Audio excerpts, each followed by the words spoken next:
Hi Bethel, it's Pastor Chris here. I hope that you're having a good week. We've had a lot of really great sunny weather. It's great to be outside. And as you probably heard last week on Sunday, we are getting geared up for having in-person worship services again. Now, as I say that, maybe a couple things come to your mind. You might think, oh, is this really the safe time to do that? Or you could be on a complete other side of that. You might be thinking, why have we been waiting so long to do this? And I completely understand. Because the reality is we're all in different places. So some of us are really concerned about where everything is in the country and the world, and some of us are less concerned. I know this because when you stand at the center as a pastor, you hear all voices, and that's okay. It's okay that we're in different places about that.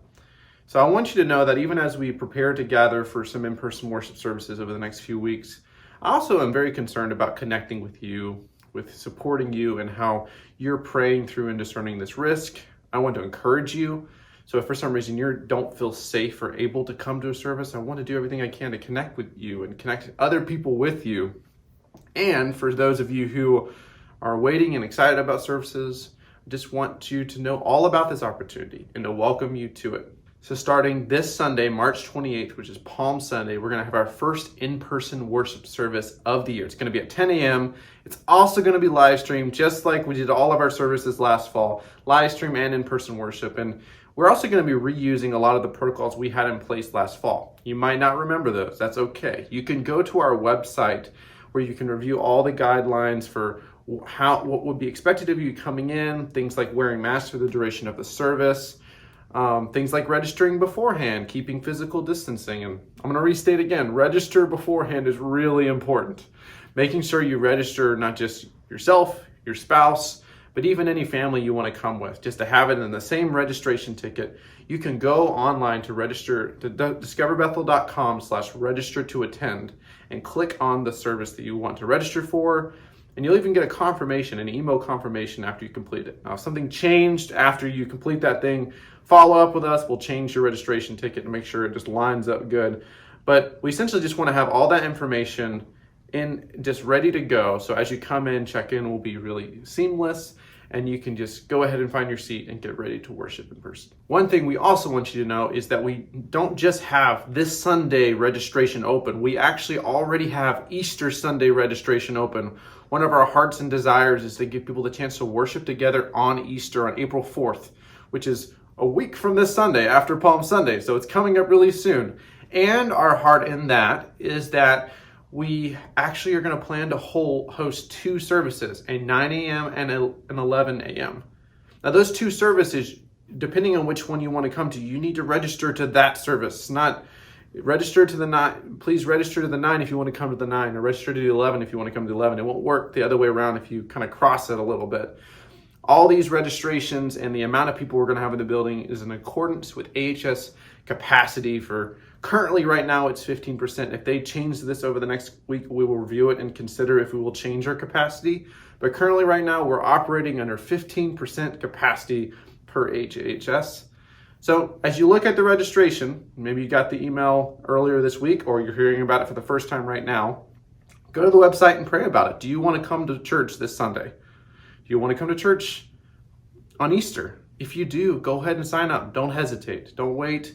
Go ahead and fill out a place for yourself or your family, and so we know that we can expect you and worship with you in person on that day. As you're processing all this information and thinking about whether you want to come in person, I hope that you just know that you're welcome. That you're welcome to come. That you're welcome to come and worship, even if it's we're wearing a mask and we're allowing singing with a mask, and maybe you want to hug people that you'd come, but you know you can't do that right now.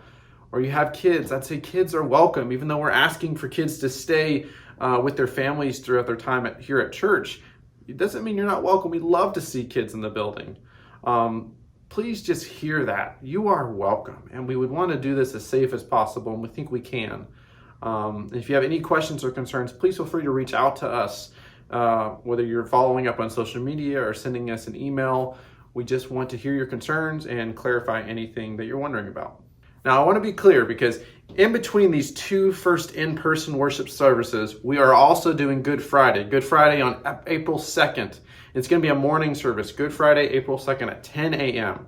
A service that I was planning with a couple other leaders for the worship of this service. It's also going to be a communion service, so which is what we've done in previous years, which might be familiar to you or not. But I would also invite you, many of you might be off school or work, please join us for worship April 2nd at 10 a.m. Have your communion elements ready as we kind of reflect on the death of Christ and look forward to his resurrection on Easter Sunday. And lastly, some of you might have joined us for our men's ministry Zoom night that we did a while ago. And from that, the men's ministry team has a bunch of different ideas for connection and event planning as they're able to do that with guidelines. But they do want to start offering a weekly Bible study for a season of time throughout this spring. Perhaps you're a man at home and trying to figure out a way to invest time in your faith and connect. I would encourage you to think about this. There's going to be a sign up for this study below. It's also going to be on the men's ministry page. You can go there and look at some of the information about the study. And it's going to start up really soon at March 30th, which is next week, really soon. March 30th at 7 p.m. It'll be a virtual meeting, so you could sign up and you could be sent a video link for how to join the discussion. We've got a bunch of great men involved with that, and I certainly hope you'll take advantage of that. These are all the updates we have for you today, some big ones, I would say. So I hope as you pray and discern how you're going to join us in worship over this weekend or thinking about how to connect with us in the weeks to come, may God's Spirit be with you and leading you, and may he bless you and your family as you look to what's next. Grace and peace.